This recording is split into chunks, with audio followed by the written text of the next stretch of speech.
Just Minding My Business Radio, where we are moving at the speed of God, learning what we didn't know we didn't know. I'm your host, Ida Crawford. And I'm your co-host, Ruth Haskins. So grab a pen and paper and get ready for information that you can use.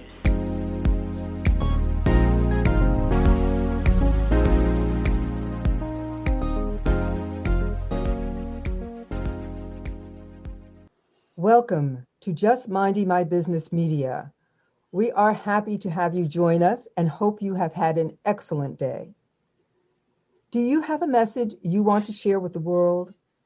Contact Just Minding My Business Media at jmmbradio@gmail.com. With us today is Valerie C. Thompson, founder of Own Your Truth Coaching. In it, she supports women in identifying the lies which have kept them from moving forward in purpose. Valerie has compassion for women, specifically those who have been exposed to domestic violence as a child or as an adult. Valerie enjoys collaborating and connecting with people who are on a mission to impact the world in a profound way. She is also a contributing author to the anthology Finally Free. Welcome, Valerie. Yes, welcome, darling. Thank you. Glad to be here. Absolutely, absolutely. So you have a specific audience. Tell us why. The audience. I believe that my voice really speaks to the woman who has been in domestic violence and has experienced that trauma through childhood and or their adult relationships. That woman is the woman who has low self-esteem, low self-worth, low self-value. That woman is the woman who may not have had a voice. So own your truth. Mm-hmm. God has given us a voice. God has given us esteem. God has given us power. So when we go through it, you know that you can come out of it. And so I speak to that woman. Mm-hmm. Okay. So with the COVID-19, we know that the domestic violence is really a huge issue right now. Right. So how are you supporting, like right now, with this closed-in situation? You know, you can't even really go out to visit or do anything. And that woman that's in this situation, let's speak to her. So that woman that's in this situation during COVID-19, God has placed on my heart to start, number one, a prayer call. So I started a prayer call specifically geared to the woman who is in domestic violence, to give that woman hope, to give that woman or man encouragement. I also started in October for the National Domestic Violence Awareness Month. I started hosting women on my Facebook platform once a week. And what God gave me with that is to continue. So the vision is to have women on once a month. So moving forward, probably like the third Wednesday. And it's titled Domestic Violence Conversations with Valerie the Encourager. And that's on my Valerie the Encourager page, because I was that woman. I want women to know that no matter what you're going through, you can come out of it. And even if that means you have to take 5 minutes and go in the bathroom, or take 5 minutes and go in the closet and pray, and just imagine yourself out of the situation, it can happen. Mm-hmm. So could you tell us a little bit about your journey? My journey. So my journey as a child, observing and absorbing the domestic violence between my parents. And I didn't realize that as a child, looking at them, that I was being filled with rage. And I was like the quiet storm. So as I became an adult, in and out of relationships and really attracting the wrong kind of relationships for the most part, I ended up marrying and realized that I was reliving my childhood. Mm-hmm. And before I knew it, I was in something that I didn't know how to get out of. So honestly, over the course of 22 years, I was in and out, because they say women in domestic violence relationships leave about 7 times before they actually get the heart to leave. And so I am that woman. I'm actually in transition and transformation right now. And I thank God for the process. I thank God for the preparation. And I thank God for the position that I'm in today. Wow. Okay. Mm-hmm. That was it in a nutshell. Yeah. Because But I know there's it's a lot in between. I know there's it's a lot. because women don't understand, or a lot of people don't understand when you're in it and you have children and you have things that you've bought together, such as a house or a car or, assets, whatever that is. It's not as easy as, okay, I'm leaving. Mm-hmm. Especially when you have a bond with someone that you thought maybe it was love, but it's not necessarily love, right? So there's so many layers, and there's so many layers of healing work that needs to take place that people don't understand as well. Mm-hmm. Can you talk a little bit about that? Yeah, that's what I'm hearing. That need to heal. And, yes. I guess there's a 2-part that I want to hear about from you. One, what it is that other people don't get when someone comes to them and says that my marriage is a nightmare. Right. And the next part is about the healing. But please talk about that piece when someone comes to you and says, my marriage is a nightmare, and people don't listen. Right. Because they don't understand. So for me, the first time I ever spoke out about it, I went to my pastor. And I remember saying, I'm getting a divorce, because I knew something was not right. And let me just say this. When we talk about domestic violence, it doesn't always mean physical. Mm-hmm. Yeah. It's emotional, which is really hard to prove. The verbal, it's spiritual, it's financial, it's sexual, and it's so much. So sometimes it is hard to explain. So I remember going to my pastor and saying, I think I'm going to get a divorce. And I remember him saying, well, don't get a divorce, separate. And, here's a scripture. Okay, well, thank you. So, and when you don't know and you don't have anyone to talk to, you're just like, okay, well, maybe I'm over exaggerating. Maybe it's not as bad as I think it is. Right. So I'm not, at the time, wasn't owning my truth. I wasn't trusting, I believe, my intuition. I wasn't trusting the Spirit of God in me. So, a couple of months go by and it's the same thing. And I begin to realize, oh my gosh, this is a cycle. It's a cycle. And what God showed me again was you're reliving your childhood. So when you're in it, people don't necessarily see that side, because why? You're still thriving. You're going to church. We were deacons and deaconess. We were on the prayer team. You're in the choir. So people don't see that side that you're trying to explain. That's, something's not right. And especially with the other person, with the, I'll say the other person, because I believe when you're in a domestic violence relationship, it could be both people that are the abusers. I'm not going to say it was just my husband at the time, because I definitely knew how to swing my hands. So I thank God that he never knocked me out. I'm just saying. So, but we did a lot of, it was more verbal, we really hit below the belt. So I remember, again, talking to people, and people didn't see that other side of him. Mm-hmm. But I was like, well, Lord, I'm not crazy. Mm-hmm. And I've talked to women, and they say the same thing. It's always so challenging to explain that to other people, because they don't see that other side. It's like you're living with a Dr. Jekyll and Mr. Hyde. Mm-hmm. Yes. You get gaslighted.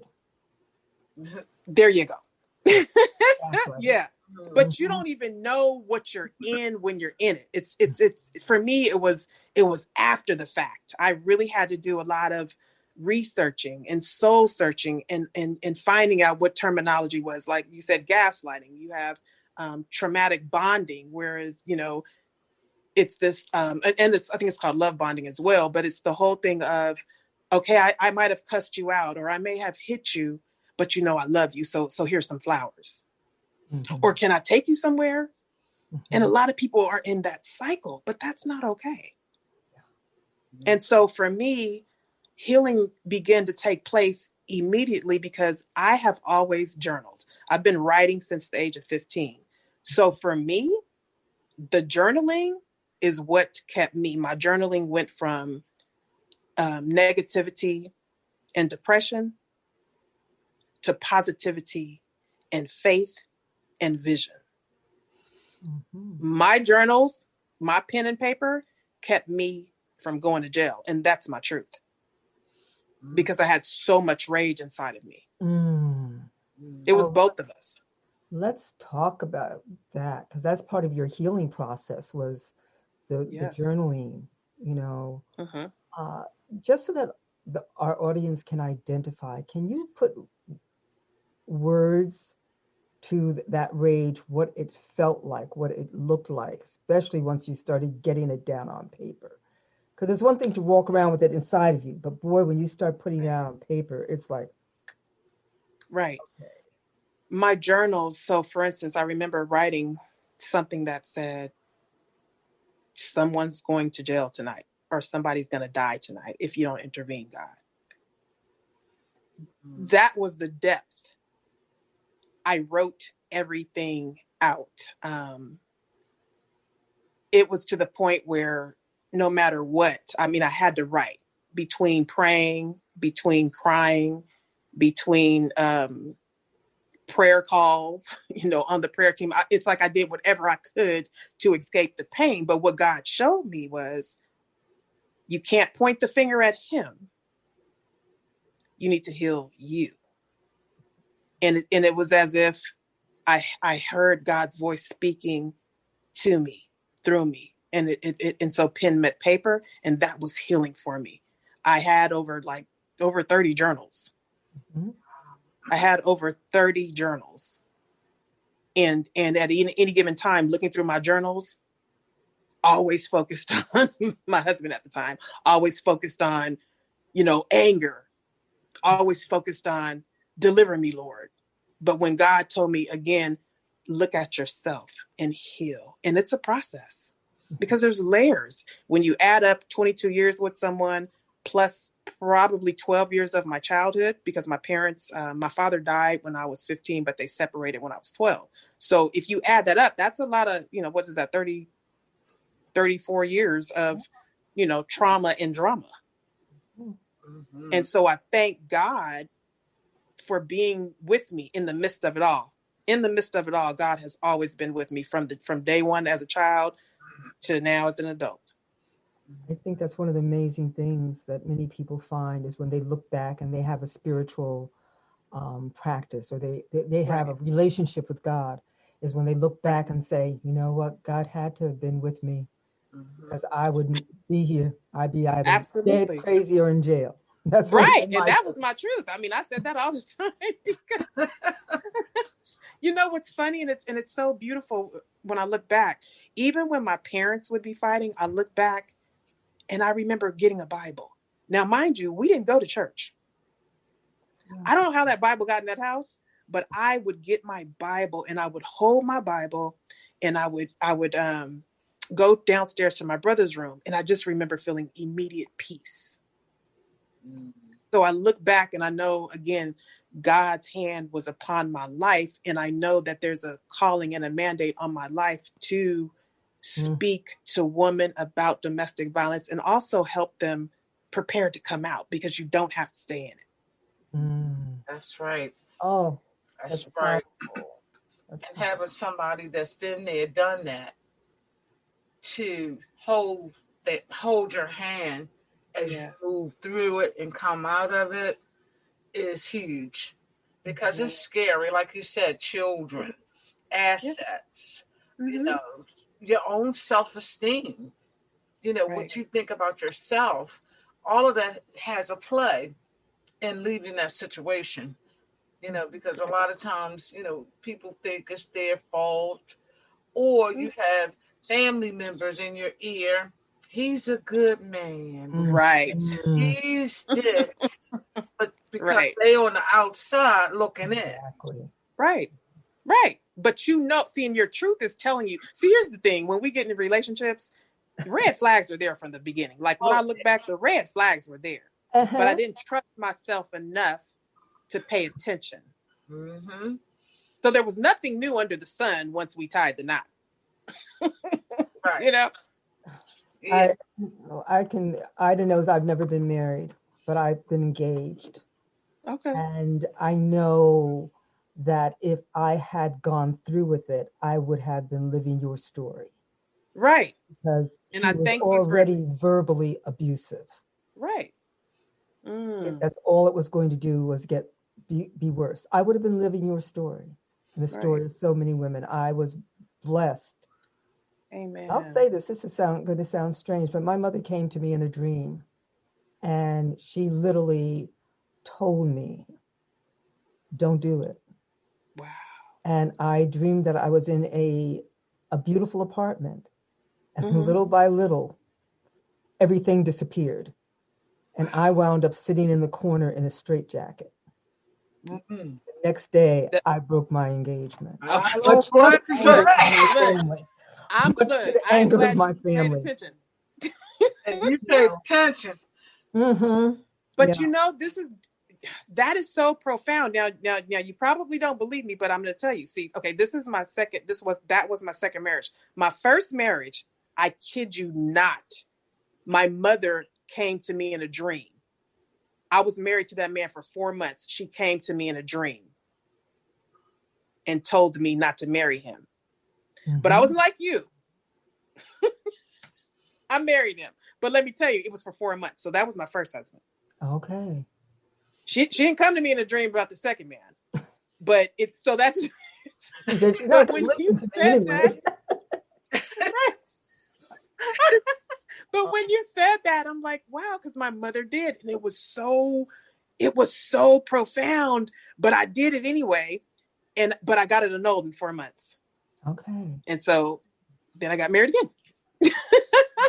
But you know what? I believe it's, you know, God has a purpose and a plan for our lives. So I just have to believe in my heart of hearts that I was able to go through what I went through, because I have to break some generational curses and strongholds in this family unit.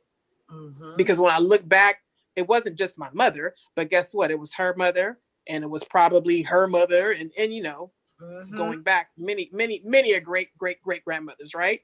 And so I look forward and I thank God that my children and my grandchildren and generations to come don't have to go through what I've already been through. That's awesome. That's awesome. How do people get in touch with you? People can get in touch with me through my website, www.Valerie C. Thompson at Own Your Truth Coaching. You can follow me on Facebook at Valerie C. Thompson. You can follow me on my Valerie the Encourager page, or you can follow me on Instagram at Own Your Truth, Valerie Thompson. All righty. Thank you. Because this is so needed. You are needed. You know that. Your phone may be ringing off the hook. You'll have emails and everything else coming at you because people are going to hear this and say, oh, there's somebody out there I can talk to. Yes, that understands. Because that's what it boils down to, having that person that you can understand, that you can get strength from. You know? Right, because that's what it's about. It's about the support, because I'll tell you, every time that I left, I didn't, even though I know God was in it, I didn't have anyone really saying, I got you, girl. You know what I mean? Because like, even when I knew I shouldn't have went back, when you're in it, the person, and I'll say the abuser, like, they know how to manipulate. They know what to say, how to say it. And you know it ain't right. But then you're like, well, I guess I'll go back. You know? And I want to be that support and say no, because guess what? When you go back, it might be better because you changed, but the reality is he probably hasn't changed, right? Or she hasn't changed. And that's what God showed me. I divorced, and guess what? I still went back. Oh my. Right. But you know what? I'm laughing because it's for a reason. God had to show me something so I can, again, help women, because that's what it's about. You don't go back. It never changes. But I've changed so much. I've changed so much. And I'm so grateful for where I am today and who I am today. Yes. Oh, Yes. She's wow. like, what? Okay. You're so full. You have so much to offer and to bring to the table. Yes, you It's do. just a pleasure. This is I'm feeling well fed. Thank you. I'm feeling well fed too. Now, question for you. Are you at that point yet that you and your ex-husband can talk? Okay, so look, here's the real. I have to say, so we talk, but here's what it is. Because I can only come in my truth. As I mentioned earlier, I am in transition and transformation as we speak. Okay. My now. Okay. So when Don, when I and I don't even know how I met Don. Oh, I think we were in a group together, Elevation Entourage. But long story short, when I seen the title of that book, I said, not only am I going to encourage, inspire, and uplift somebody else, but I'm about to prophesy over my life, finally free. Because again, there's so many levels of this, and especially when you have children. And it's not that it's a thing of, I'm holding on because I love you, but you become attached to something that's so familiar, but it doesn't mean it's right. Mm-hmm. Even when you know the love is gone, because maybe there was never love in the first place, right? It's just comfortable. It's something you're familiar with. It's a familiar spirit. So for me, even as God is using me, there was still something that I had to let go of, because we're still living together. And this is my truth. And I have nothing, I'm not afraid, ashamed to speak it, because it's comfortable. Uh-huh. So for this right now here today, this book, Finally Free, I'm at a point in my life where I have to make a transition so that God can finish the transformation. And I was stalling, which what I'm saying is it's time for Valerie to move out. And I'm good. Girl, you got a powerful story here. Wow. Okay. Oh, because it's like, I can't go further. Like, I'm right at the door. And in that, and I'm going to say this too. I even quit my job today. Oh my goodness. Okay. Transformation is in gear. Yes. Right. Because my thing is, faith, one of my favorite scriptures, Hebrews 11:1, faith is being sure of what you hope for and certain of what you do not yet see. So God, I know God has marvelous plans for me, plans to prosper me, plans not to harm me. And this is what I have to do, because it's not just about me, but it's about the woman. Like, you have to become the change that you're called to change, right? You have to become that. So I'm at the door, and this is like the final step to close the book. Okay, and move on if to that the makes new book. sense. Yes, it makes sense. Right. And even though people may not understand, it's not for them to understand. Right. No. And you know what? I'm okay with that. Yes. Because let me tell you, they probably think, girl, are you crazy or whatever? And it's good though, because they don't, first of all, nobody knows what you've been through, right? Like, nobody can walk in your shoes. Right. But there's an overwhelming joy that I have been feeling since 2019. And this whole year has been so phenomenal for me in the way of moving forward with the things of God, listening and moving. And sometimes it didn't make sense. So even with this today, what I just shared, even though it don't make sense to some people, it's what I have to do. Mm-hmm. It's what I have to do. Yes. And you know, and I know it's God. Oh yeah. And God tell you something to do, you just go and do it. Right. So by the time the book is released, it's all good. I won't be right here. I'm gonna be over there. And that to get to that point, it takes time. And I think that's what people need to hear. Everybody's going to process through different situations in their own way and in their own time. But absolutely. The beautiful part is when you ask God into the put God in the equation, then it may not go any faster. Because like you said, there were things that you had to learn.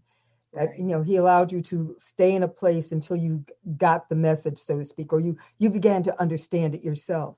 So that, Right. we go through things, but the beautiful part is just knowing that God's been there all along, and that he is guiding you, and that sometimes we're just like little children, we're like, no, I don't want to. No, I can't. Right. That's me. And he's And so let me patient with and us.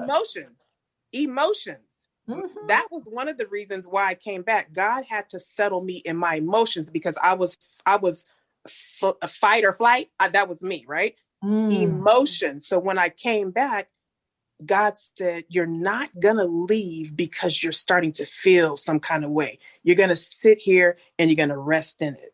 Because I would pack up in a minute and I was gone. Without a plan is what I'm saying. Without a plan, without a process. So when I came back, it was sit in your emotions. So God had to give me peace. That's huge. Yes. And so I said, no matter what happened with us, I was not going to leave. So you can press you can press my buttons, but you won't see me react. I'll only respond. Okay. All right. Now that's powerful. That is I hope people have heard that one. And that's control. That's really control. Right. And that's, self-control, because we give people power, right? Because here's the other thing. When you're in this, you're used to the drama, right? You're used to the being drawn into any toxic conversation. Right. And what God showed me, no, time out for all of that. You don't need to respond. Sometimes you don't need to respond at all, but you definitely don't need to react. Right. And so for me, honestly, I've gotten to a point where you can talk, but I'm just laughing because it's just funny to me because I see what God is doing. You're like MC Hammer said, you can't touch this. You're not gonna been there, done that. It's and then when we talk about new wineskin and God is doing something new, or we're in the world, not of the world, then everything about us needs to change. That's true. And I'm not saying it's easy, because again, this is 22 years after the fact. I'm not saying it's easy, but it doesn't seem like 22 years, because when I tell you, I'm so excited for tomorrow. Like, I'm so excited because God has placed me in the company of many amazing women like you, many amazing women like Dawn and the co-authors. It's just been such, I wouldn't change anything is what I'm saying. I'm grateful and I'm so thankful. Yeah. Now, let me ask you this question. Because you're still in the household and you're doing this transformation, does he see it? Oh yeah, he knows what I'm doing. And we both just got home. And how's he and like I told him, I told him it's nothing. It's not about talking down or bad about you, but it's all about me and me, like, really loving myself, creating boundaries, and doing what God has called me to do. That's the reality, and understanding that shift and change is necessary. Like, that's how we evolve. It has nothing, because I told him before, when we got back together, we can do this together, or we're not, or I'll do it by myself. It could have been a story of, God worked it out. And we are here to testify. but that wasn't the story. And people are ready when they're ready. And everybody's time is different. Right. And you got to feel it, like, when you're ready. And that's just it. You said it. If you leave one time and you come back, and you leave twice and you come back, or you leave 20 times like me and you come back, that just means I wasn't ready. And that's okay. But every time you leave and come back, there's a lesson to be learned. Learn the lesson. And I feel like every time a woman leaves and come back, she should grow in some power. She should grow in her strength. She should grow in more security about herself, self-esteem, self-worth, self-love. And each time, guess what? It might get a little easier. It might get a little easier. Mm-hmm. But if there's someone there to hold your hand and tell you not to go back and have that support system, that's probably the best thing. Right. Yeah. That's, so you don't have to brutalize yourself. Right. Right. And you're going to need that. You're going to need that that shoulder to cry on. Right. Not necessarily with suggestions, but just somebody you can vent. Right. Get it out. Just to listen. Yeah. Absolutely. Yeah. Mm-hmm. But my mom always told me I had a hard head, so that's probably why I went back. So you know that old saying. My mother used to say, "A hard head make a soft." Right. My mother used the same one. So right. Universal saying. Yes, I didn't understand it when she was saying it, but I get it now. I definitely get it now. Yes. After you get out there, you can look back, you can say, yep, she was absolutely right. Right. Yeah, she was absolutely right. Yes. And I'm thinking something that you said can be taken in so many ways. You were talking about the lessons learned. Yes. And you go back. And then there's another lesson to be learned and you going back. That applies, I think, in many ways, because many of us can say that we have done the same thing over and over again, right, expecting different results. But when you look back at it, you begin to realize, oh, how many times did I do that? And then all of a sudden you wake up and say, wait a minute, there's got to be a lesson in here, something. There has to be something that I'm supposed to learn, because I know I'm not supposed to go through this forever. At least I don't want to go through it forever. So what's the lesson? And I'm telling you, when you look back and you really grab hold of something and you say, okay, I see the pattern. I have created patterns in my life. And then you look for the lesson. Okay, what was I trying to work out? What was going on? That's very powerful. And that's really what you presented to people right now. Even someone who hasn't been through domestic abuse. Okay, what is the pattern in my life? What's the lesson I'm supposed to learn?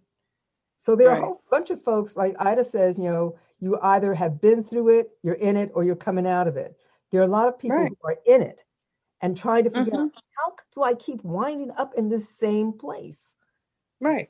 So, you know what God showed me too? I didn't know how to create boundaries. I didn't know how to create boundaries for myself at all. Now, did I know that? Obviously not. Right. And in it all, I was always encouraging people. So nobody even knew what I was going through until I told them. Because in it all, I've always been an encourager. And I guess I had to encourage myself, but I had no boundary skills and definitely low self-esteem and low self-worth, even though I was encouraging everyone. And I was, I'd pray for you in a minute. It's funny how that works. Right. Was I praying for myself? Right. It's like we help so many people and then we leave ourselves off the table. Yeah. Right. And you don't even realize it though when you're doing it. Like you don't know. You surely don't. You just until you actually focus and get what's going on and pay attention.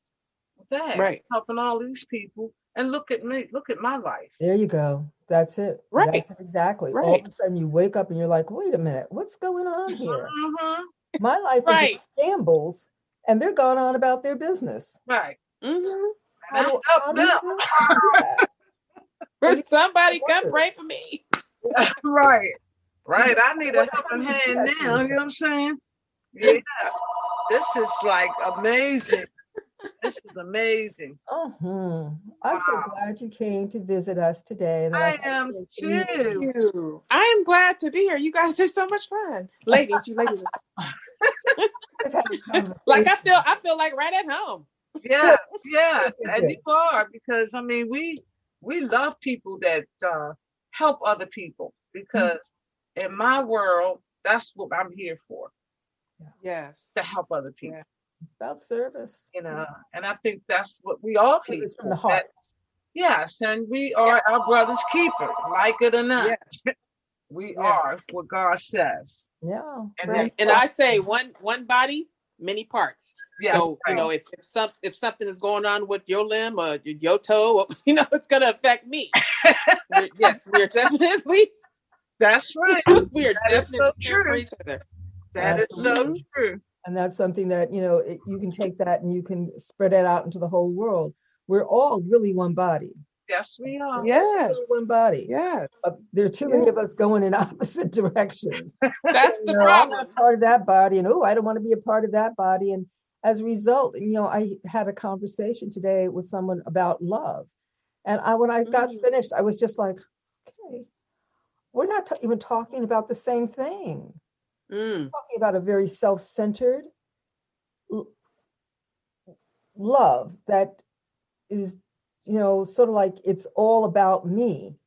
Right. And it was just like really, it was the strangest conversation, which leads me to the point. And you said so earlier that sometimes what people call love is not love.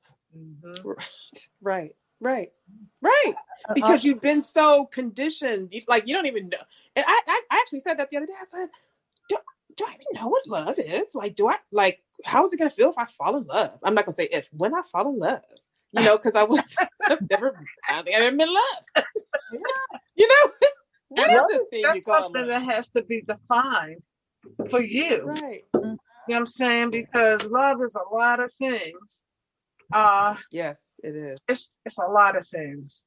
It's a whole lot. It is. And it's action, it's so much, but it's a beautiful thing. It is. Yes. It's the most powerful force in the universe. It is. But it really we look at it as, how can I say, chocolate candy and candy hearts, little things that we hook up, and that's love, and that ain't love. No, it's not. It'll get you married, and it's not a love. It's, how can I even say this?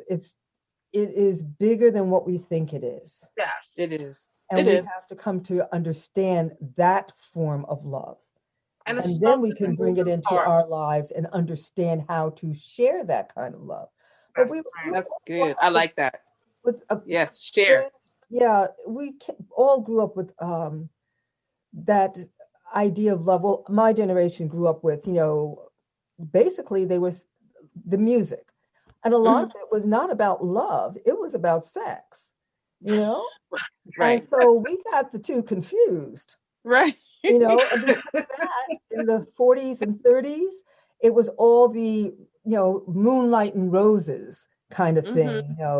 Every love had a happy ending, and right. You had the whole Donna Reed and that kind of thing going on.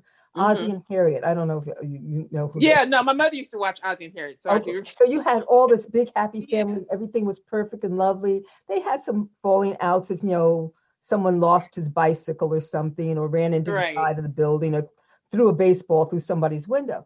But that is what we thought love was. That was what we were conditioned, because we had television, we had film. That's what was portrayed. So real love, some of us are coming into our senior years and just beginning to understand what love is.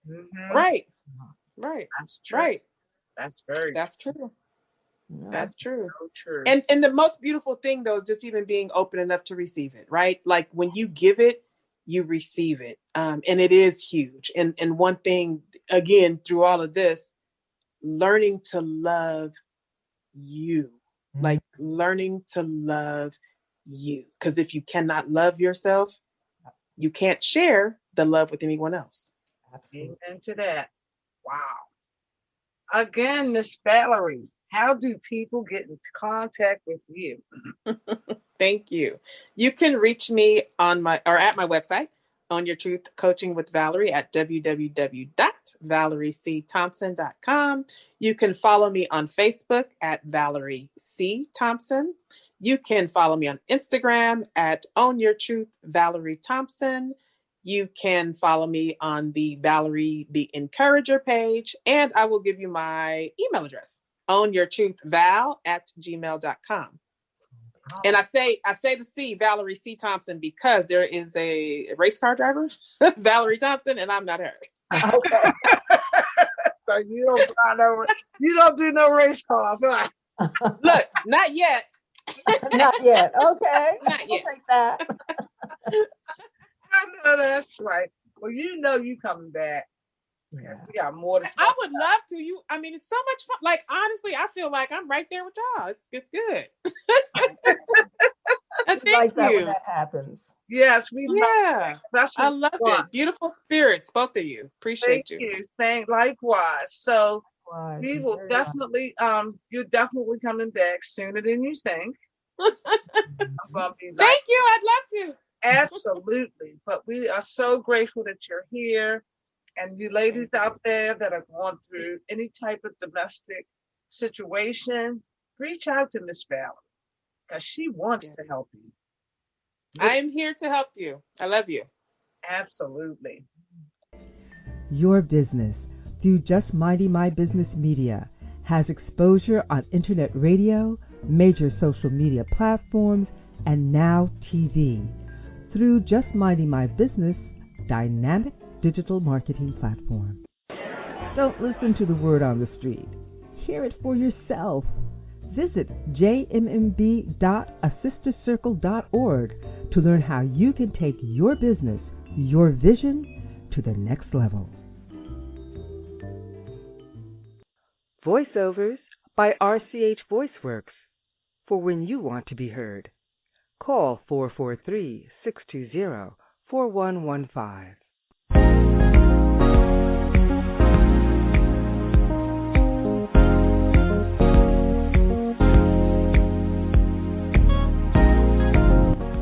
Thank you for tuning in to Just Minding My Business Radio. I'm your host, Ida Crawford. And I'm your co-host, Ruth Haskins. We hope you enjoyed the show and appreciate you stopping by. Many blessings to you and yours.